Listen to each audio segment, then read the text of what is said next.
दोस्तों, कैसे बड़ी खबरों को छुपाने के लिए नई खबरें प्रायोजित की जाती हैं, आपके आके परोसी जाती हैं और घंटा 2 घंटा, कई बार 1-2 दिन उन्हीं खबरों पर चर्चा होती है।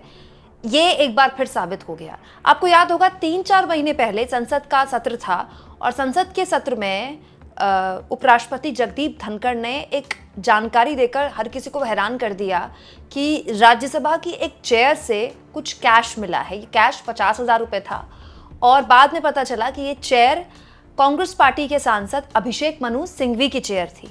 अब उस कैश को लेकर एक बहुत बड़ी जानकारी निकल कर आई है। दोस्तों, वीडियो पूरा जरूर देखिएगा क्योंकि इस वीडियो के जरिए आपको पता चलेगा कि कैसे खबरें प्लांट की जाती हैं और उन प्लांटेड खबरों की कैसे हवा निकल जाती है खुद।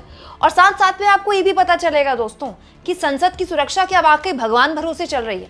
उस वक्त जगदीप धनखड़ चेयर पर बैठे हुए थे और उन्होंने ये सनसनीखेज बात बोलकर हर किसी को हैरान कर दिया था। सुनिए। I hereby inform that during the routine anti-sabotage check of the chamber after the adjournment of the House yesterday, apparently a wad of currency notes was recovered by the security officials from seat number 222 presently allotted to Shri Abhishek Manu Singhvi, elected from the state of Telangana for the term 2024 to 2026.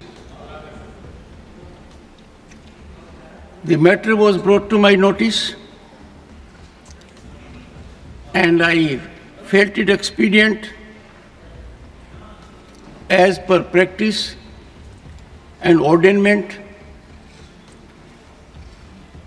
to ensure that investigation takes place in accordance with law and the same is underway. दोस्तों, अभिषेक मनु सिंघवी की ये seat थी, seat number 222 यानी कि 222 बताया गया था, जिसमें नकदी मिली थी।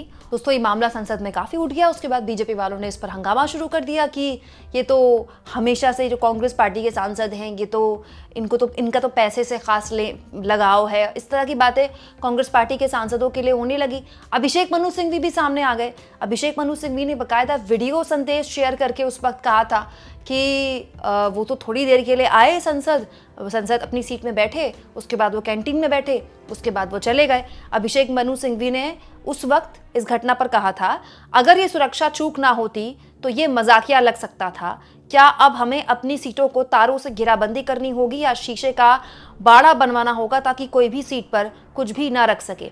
मतलब अभिषेक मनु सिंघवी ने कहा था कि ये कैश उनका है नहीं और इतना कैश लेकर तो वो चलते ही नहीं है। और मैं आपको एक और बात बता दूं दोस्तों, अभिषेक मनु सिंघवी देश के सबसे बड़े सुप्रीम कोर्ट के वकीलों में से एक है।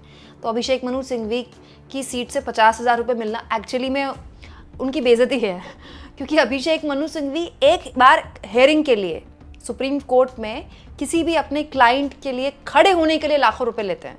अभिषेक मनु सिंघवी, कपिल सिब्बल, ये लोग बहुत बड़े बड़े वकील हैं सुप्रीम कोर्ट के, बहुत, और आज से नहीं है, दशकों से हैं। तो अभिषेक मनु सिंघवी ने इस मामले को बहुत हास्यास्पद बताया था, लेकिन करीब 1.5-2 दिन न्यूज़ चैनल्स में यही चला था। अब इस पूरे के पूरे मामले में एक बड़ा खुलासा हुआ है आरटीआई के जरिए। दोस्तों, ये खबर द वायर ने छापी है, जिसमें बिहार के सामाजिक कार्यकर्ता कन्हैया कुमार ने ये जो घटना हुई थी 25 दिसंबर 2024 को, इस मामले में आरटीआई डाली और जानकारी मांगी राज्यसभा के सचिवालय से कि इस मामले की जानकारी शुरू करने के आदेश की प्रति उपलब्ध कराएं। मतलब इस मामले में आपने जो भी जांच की होगी उसकी मुझे प्रति दीजिए। इसके अलावा कृपया इस जांच की वर्तमान स्थिति का विवरण दें, मतलब जांच कहां तक पहुंची ये बताएं। यदि जांच पूरी हो गई तो कृपया जांच रिपोर्ट की प्रति उपलब्ध कराएं। अगर आपकी जांच पूरी हो गई है तो रिपोर्ट दीजिए।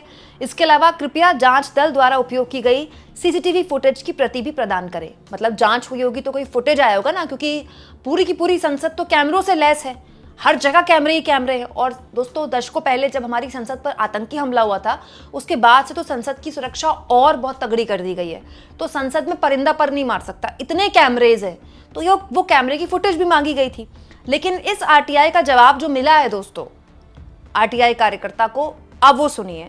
9 जनवरी 2025 को इस मामले में राज्यसभा सचिवालय ने, जिसकी जिम्मेदारी थी कि उस कैश कांड पर जांच करे, उसने आरटीआई का जवाब देते हुए कहा है, मांगी गई जानकारी सचिवालय के पास उपलब्ध नहीं, ये विषय लोकसभा सचिवालय से संबंधित हो सकता है, इसलिए आरटीआई अधिनियम 2005 की धारा 6(3) के प्रावधानों के अनुसार इस आवेदन की एक प्रति लोकसभा सचिवालय को स्थानांतरित यानी कि ट्रांसफर कर दी गई है। कमाल की बात है दोस्तों, कैश मिला राज्यसभा से और उस कैश की जानकारी भी कौन दे रहे हैं? उपराष्ट्रपति, जो कि राज्यसभा के सभापति होते हैं, ठीक है।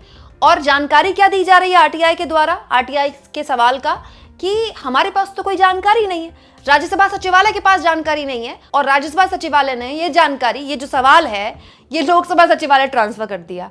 मतलब जिनकी जिम्मेदारी थी जांच करने की, उनके पास इस मामले की कोई जानकारी नहीं है। और इंटरेस्टिंग बात देखिए दोस्तों, इस खबर में आगे लिखा है कि 6 फरवरी को लोकसभा सचिवालय ने इस मामले में जवाब दिया, क्योंकि दोस्तों राज्यसभा सचिवालय ने ट्रांसफर कर दिया लोकसभा सचिवालय को मामला। तो लोकसभा सचिवालय क्या बोलता है? इनमें से पहले 3 सवालों के जवाब में लिखा था ये मामला राज्यसभा सचिवालय से संबंधित है, और चौथे सवाल के जवाब में लिखा था मांगी गई जानकारी सुरक्षा कारणों से आरटीआई अधिनियम 2005 की धारा 8(1)(a) के तहत नहीं दी जा सकती। मतलब राज्यसभा सचिवालय कह रहा है लोकसभा सचिवालय के संबंधित है, लोकसभा सचिवालय से कह रहा है राज्यसभा सचिवालय की जानकारी है, और आखिर में कह दिया कि तो राष्ट्रीय सुरक्षा का मामला है, हम आपको जानकारी नहीं दे सकते। मतलब कमाल हो गया दोस्तों। जिस बात पर बाकायदा चेयर पर बैठे उपराष्ट्रपति देश के, उस बात को जानकारी दे रहे थे बिना ये जांचे कि वो कैश किसका था भी कि नहीं था। अब वो ना तो लोकसभा सचिवालय उस मामले में कुछ कह रहा है, ना राज्यसभा सचिवालय उस मामले में कह रहा है। 1-1.5 दिन इस मामले के अलावा न्यूज चैनल्स में कुछ चला ही नहीं। और याद रखिए दोस्तों, ये वो संसद का सत्र था जिसमें बीजेपी, या फिर कह सकते हैं आप मोदी सरकार, बुरी तरह से अडानी के मुद्दे पर घिरी हुई थी। अमेरिका से अडानी को लेकर अरेस्ट वारंट इशू हो चुका था, और उसकी वजह से अडानी का आप कह सकते हैं गर्दन फंसी हुई थी, और मोदी अडानी भाई भाई के नारे लग रहे थे। और एक तरह से राहुल गांधी, प्रियंका गांधी सहित इंडिया गठबंधन ने अडानी के मुद्दे पर एकता दिखाते हुए संसद के अंदर, संसद के बाहर खूब प्रदर्शन किए और सरकार की बखिया उधेड़ कर रख दी। सरकार के पास कोई जवाब नहीं था जॉर्ज सोरोस और डीप फेक जैसी फालतू बातें बोलने के अलावा। लेकिन अचानक से एक दिन उपराष्ट्रपति की तरफ से ऐसी जानकारी आ गई, और 1-1.5 दिन न्यूज चैनल्स में यही चला कि अभिषेक मनु सिंघवी की सीट से कैश मिल गया। और अब दोस्तों महीनों बाद, 3 महीने बाद आरटीआई की जानकारी ये बता रही है कि ना तो लोकसभा सचिवालय को पता है, ना राज्यसभा सचिवालय को पता है। तो पता किसको है? संसद के अंदर इतनी बड़ी खबर बन गई और उपराष्ट्रपति ने खुद वो जानकारी दी, और 3 महीने बाद देश को पता ही नहीं है कि उस खबर का और छोर क्या था। दोस्तों आप इस मुद्दे पर क्या सोचते हैं? अब आपके आया समझ कि कैसे खबरें मैनेज की जाती हैं? कमेंट बॉक्स में जरूर लिखें, और जितना हो सके चैनल को शेयर करें, सब्सक्राइब करें, और थैंक्स और ज्वाइन के ऑप्शन से अगर आप चाहें तो कुछ आर्थिक मदद भी चैनल की जरूर करें।